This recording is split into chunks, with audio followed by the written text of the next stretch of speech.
from basketball in Africa, talking about the Africa Women's Basketball League, let's go straight to the NBA and talk about interesting things happening right there. We're starting off with the Greek freak, that is Giannis Antetokounmpo, who is dropping points for the Milwaukee Bucks. And yes, he has made the team major title contenders right there in the NBA. And joining me to talk about this is no other person than the NBA expert himself, the journalist over there from the United States of America, Ayotunde Onabolu, joining me this morning. Good to have you with us, Ayo. Thank you for having me, Udoka. It's a pleasure to be with you on the show this morning. Very true. And I'm sure I had to keep you up just to be on this show. It is about 3 or 4 a.m. over there. It's about 3:32 a.m. right now. Oh, wow. Wow. What is the weather like? Because I've been hearing stories about temperature dropping to about 2 degrees, sometimes -5 degrees. What is the weather like over there?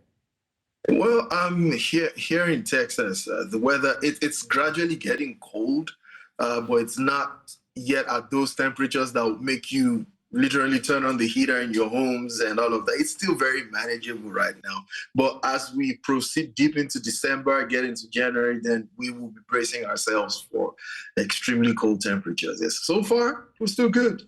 You know, as they say, Niger Hamatan, they learn, you get. All right, talking about the weather being cold, we saw an ice-cold performance from Giannis Antetokounmpo yesterday in the NBA, where he dropped a career-high 64 points. And it's also the history for the franchise, the Milwaukee Bucks. What do you make of that performance from the Greek freak?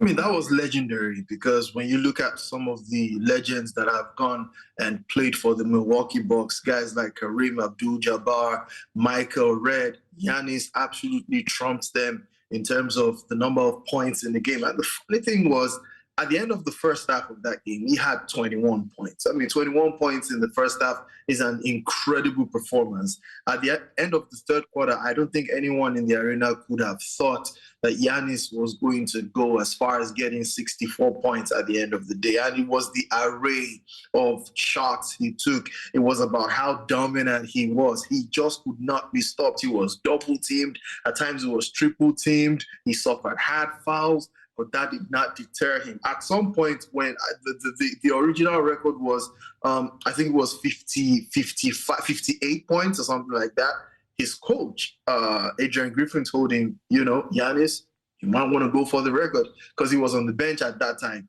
And he obliged. He said, even though I don't play for things like this, well, hey, if I'm called upon to get this thing done, let's get it done. And so it was really a splendid, it was an incredible performance from the freak.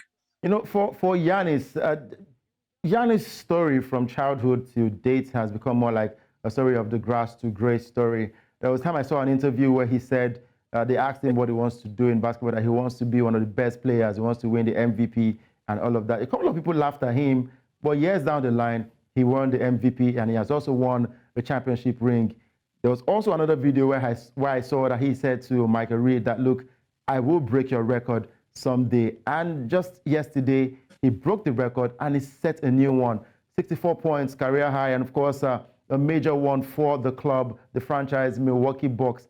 But something happened with the game ball yesterday. I mean, a lot of us don't even get passionate about the game ball when we achieve a great result, but he was passionate about getting that game ball, which a Pacers fan took and didn't want to return. Do you want to run us through it?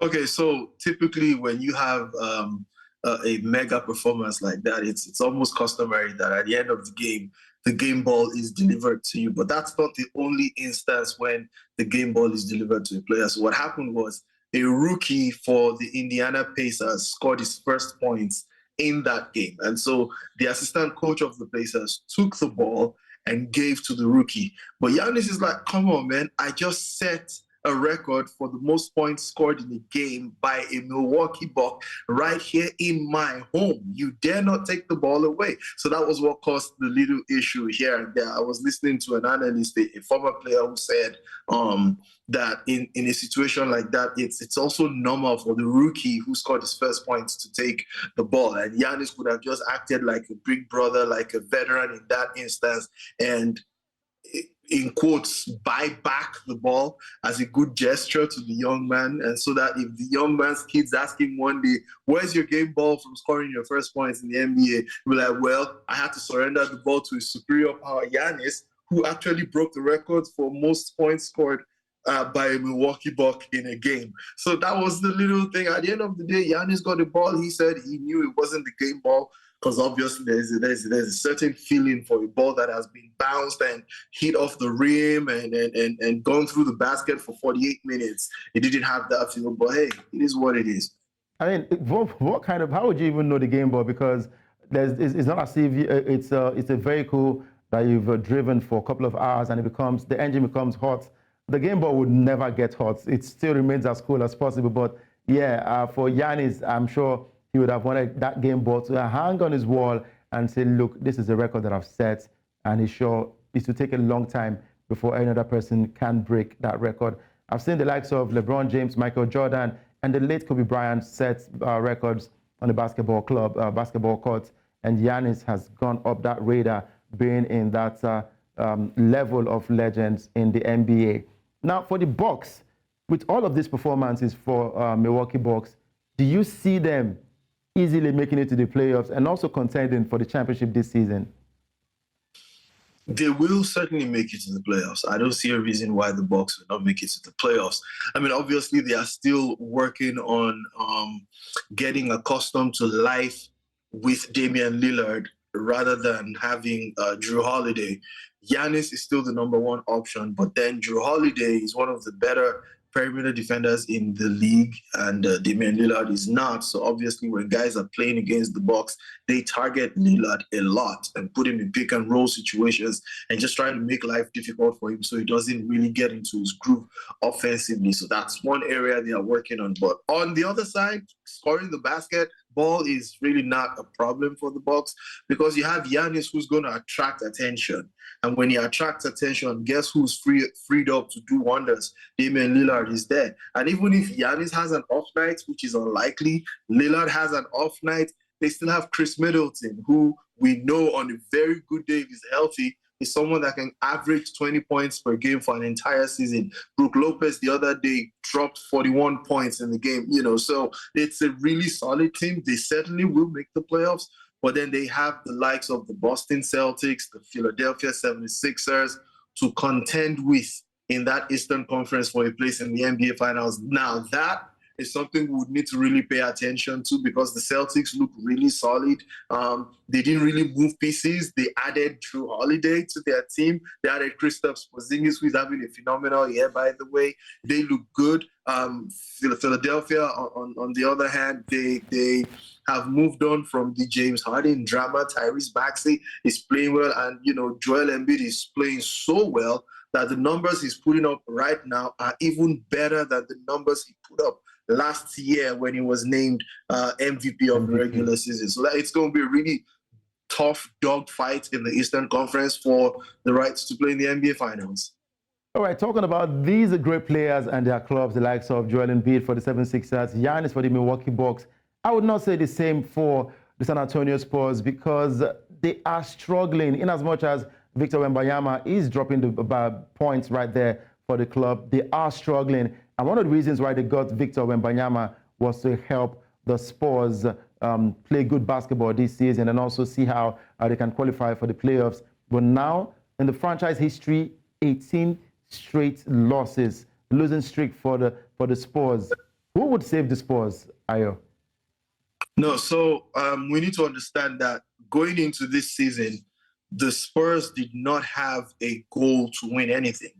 Okay, you cannot sign a rookie and expect him to deliver in his first season. I mean, there have been times in the past where a first-year player led a team to great things. I mean, the one that readily comes to mind is Magic Johnson in 1980 for the Lakers. And of course, he wasn't like the most important player. But when Kareem Abdul-Jabbar went down in Game 5 of the NBA Finals against the Philadelphia 76ers, Magic stood up, Magic stepped up. The point guard of the team became the center. He started at center. He finished with 42 points, 15 rebounds, and 7 assists, and he was the Finals MVP. That's like one time we saw that kind of thing happen. obviously the Spurs team is a very young team. They're going to need a lot of time to grow. So this season, I mean, if you follow them closely, you can even tell that Greg Popovich is not necessarily calling plays for Wembanyama. He's just allowing them go out there, just have a feel of what NBA basketball looks like. He's doing everything he can not to heap a lot of pressure on the young man. He's only 19, right? The future hopes and aspirations of an entire franchise rest on his shoulders. The first year cannot be used to judge what he's going to be or judge what the San Antonio Spurs are going to be. And you better believe that going forward, perhaps starting from the next offseason, they'll start adding pieces, from every side that they think can work together with Wembanyama to create a decent team that can contend to at least make it to the playoffs in the future. And don't forget also when Wembanyama and a couple of all those other guys are still growing and they will gradually get into their own groove, So that's the situation at the Spurs. I really don't think anybody thought with Wembanyama they were going to make it into the playoffs. That dude is only 19. He's played all his life in Europe. It's a different animal in the NBA. It's more physical, as you can see. Guys are not even giving him breathing space anymore. They're not like, okay, that's our celebrated rookie. They're making him work hard for everything he has to get. So he struggles shooting the basketball at times. They're being extra physical and extra aggressive with him, but that's part of the learning process. And so I have no problems with how the Spurs have had their season. And guess what? When the NBA draft comes in 2024, this poor record is going to actually still put them up there in the draft. And who knows who they're going to draft next that will help the team move forward, either as a corner piece with Wembanyama for the franchise or as a trade piece to land an established star or, some incredible role players. For the guys who are not fans of the Spurs and for journalists and for neutrals, let me put it that way, yes, we can talk about this and say, look, there's no problem. But for the fans who pay season tickets to come watch that same play, they're all hopeful for something from the team, hoping that, yes, they can get a victory. They play Lakers again later tonight, and it will be another major one, a major mountain to climb for the Spurs. Don't you think, because I saw a couple of tweets saying that, look, Wembanyama is not that man to lead them to anything this season? So those tweets, if you check the origin of those tweets, I can promise you that not a single one of them is from a true San Antonio Spurs fan. I lived in San Antonio for a few years. I know exactly what I'm talking about. When the team was at an all-time high, the AT&T Center, then formerly called that name, was always on fire. Even now that the team is in transition, guess what? The Frost Bank Center, the name it's currently called, is still on a high. One of the noisiest arenas in the entire nation. So the true fans understand that this is a process. We didn't draft Victor Wembanyama to come deliver an NBA title. We didn't draft him to actually take us into the playoffs. There's a lot of things involved. He's working hard. He's training with the legends, Tim Duncan, and Manu Ginobili, and so on and so forth. But it's going to take time. They understand it's always a process. You don't draft a player now and expect him to lead you to great heights in his first season. Maybe the only place that happens is in a video game. Okay, but in reality, it's different. First of all, he didn't play college ball in America. He played in Europe, like I established. At 19, leadership responsibilities were placed on this man. So he is learning, I promise you. So those guys who are complaining and saying Wemby is not the man, well, I think it's too early to judge a 19-year-old player who is actually still playing solid basketball. Anthony Davis spoke about Wemby after their last game, which was very close, by the way. They were trailing by 20, and they made it a game in the fourth quarter when they pulled to within 2 points before the Lakers ultimately pulled away. And Anthony Davis, he made it clear that this guy is him. This guy has qualities to become one of the all-time greats in the game. And so that's how it is.